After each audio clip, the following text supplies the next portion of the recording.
प्रणाम। मैं उत्तराखंड से हूँ। मैं आजन्म भारतीय जनता पार्टी का कार्यकर्ता रहा हूँ। ये मेरा पहला प्रवास है भारतीय जनता पार्टी के रूप में सीकर जिले में, और मुझे सौभाग्य मिला कि मैं आपके क्षेत्र में नीमका थाना में आया और बाबूजी से मिला। पिछले 4 दिनों से मैं आपके क्षेत्र में घूम रहा हूँ और बहुत ही जटिल समस्याओं से मैं अवगत हो रहा हूँ, जिनका राजनीति से कोई मतलब नहीं। एक छोटी सी समस्या मैं आपकी लेता हूँ, पानी की। आपका ग्राउंड वाटर लेवल बहुत नीचे जा चुका है यहाँ पे, और आपसे 4-5 किलोमीटर दूर, जो आप लोगों ने मुझे बताया, 4-5 किलोमीटर दूर एक नहर आती है। वो नहर आपके क्षेत्र में भी आ सकती है। आज अगर यहाँ पे भारतीय जनता पार्टी की सरकार होती तो मैं 100% वादे के साथ कह रहा हूँ, आज आपके पास यहाँ नहर गुजर रही होती। पानी की पॉलिटिक्स कभी भी हमारे लिए अलग अलग दलों की नहीं हो सकती। पानी आपकी भी जरूरत है, पानी मेरी भी जरूरत है। मैं आपको उत्तराखंड का एक छोटा सा उदाहरण देता हूँ। हमारे यहाँ चुनाव हुए 1 साल पहले, हमने मैक्रो लेवल पे जब मैनेजमेंट किया तो मेन समस्याएं थी सड़क की, पानी की और बिजली की। जिसने भारतीय जनता पार्टी को वोट दिया था, उसका विकास, उस क्षेत्र का विकास, उस कार्यकर्ता के क्षेत्र का विकास तो किया ही। जिस गांव से, जिस मोहल्ले से, जिस कस्बे से हमको वोट नहीं पड़ा था, माननीय प्रधानमंत्री जी से नीचे जितने भी भारतीय जनता पार्टी के लोग हैं, उन्होंने इतना ही कहा कि आप उनकी समस्याएं सुनिए, सुनने के बाद विचार कीजिए और जो सबसे पहले कार्य हो सकता है वो कीजिए। पानी नहीं जा रहा था, क्योंकि हमारे यहाँ ट्यूबवेल सिस्टम है, पानी नहीं जा रहा था, पाइपलाइन जंग हो चुकी थी। उसके बाद एक डैम प्रोजेक्ट किया गया, अभी वहाँ पे ओवरहेड टैंक बन रहे हैं। जल मिशन योजना आपके यहाँ धरातल के ऊपर चल रही है, उसमें ट्रैक्टर चलेगा, उसमें गाड़ी चलेगी और टूट जाएगी पाइपलाइन। हमारे यहाँ अंडरग्राउंड चल रही है। आज के टाइम पे 80% या 85% लोगों को हम कवर अप कराने में बहुत हेल्प रहे हैं कि वो भारतीय जनता पार्टी की तरफ आ जाए। कल मेरा सौभाग्य प्राप्त हुआ, पहली बार बाबूजी के साथ मैं अलवर जिले में गया था, एक मूर्ति के अनावरण में।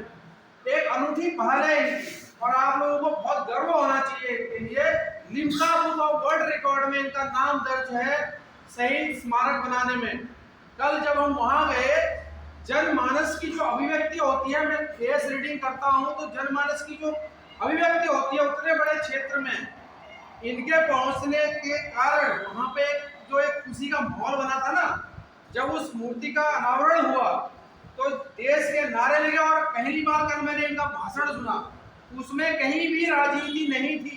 शहीद के लिए राजनीति नहीं होती है, जो बलिदानी होता है अपने देश के। आपके क्षेत्र में भी बहुत सारे सैनिक होंगे जो अभी सेवारत भी होंगे, कुछ भूतपूर्व भी होंगे। इनका जो भाषण था बहुत ओजस्वी भाषण था। इन्होंने एक बार भी ये नहीं कहा कि मैंने किया या कांग्रेस ने किया। हम सब के लिए, देश के लिए, बच्चों की शादी से लेके पूजा पाठ से लेके हर वक्त हमको शहीदों को याद करना चाहिए।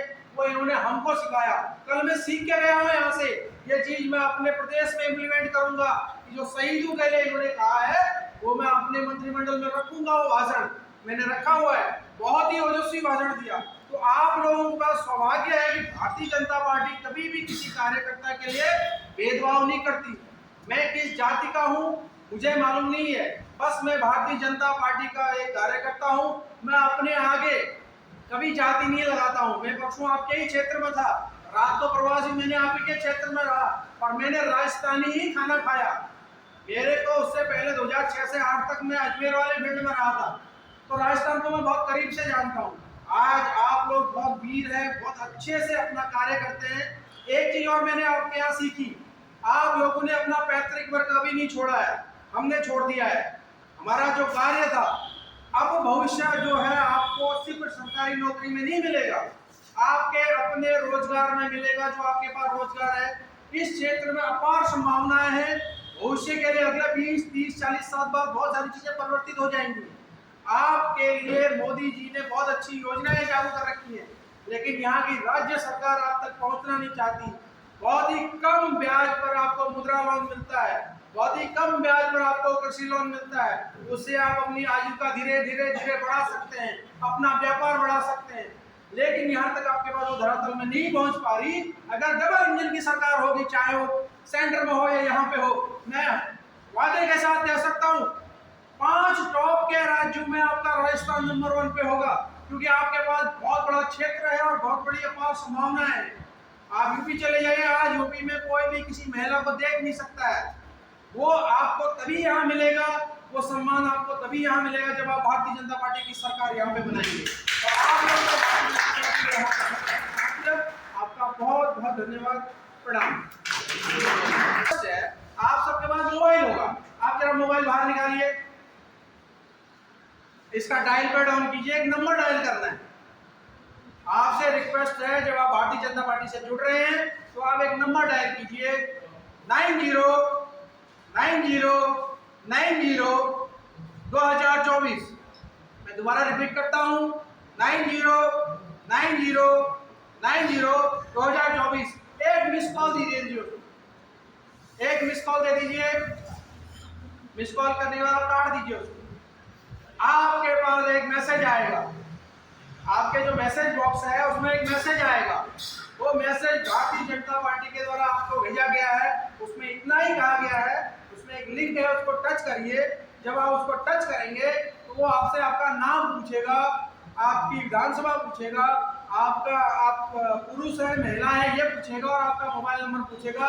इतना करके सबमिट कर दीजिए, आप डिजिटली भारतीय जनता पार्टी के मेंबर बन गए। क्योंकि पूरे सिस्टम डिजिटल होते जा रहा है।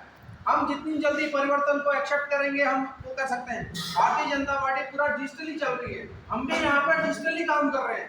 आपसे मैं बात कर रहा हूँ, थोड़ी देर बाद मेरे पूरे दिन की कार्रवाई जो है वो मुझे अपलोड करनी पड़ती है नमो ऐप पे, सरल ऐप पे। आपके पास भी वो चीज आएगी, आपके बूथ अध्यक्ष, आपके जो मंडल अध्यक्ष आपको वो करेंगे। डेली उसमें आपने अपडेट करना है, उससे आपकी क्रेडिट लिमिट बढ़ती जाती है और उसका फायदा आपके विधायक को मिलेगा।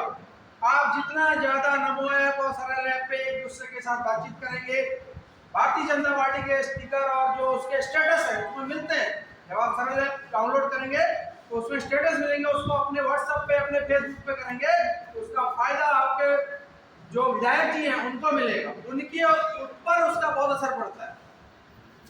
तो मैसेज आया उसको भर दीजिएगा 90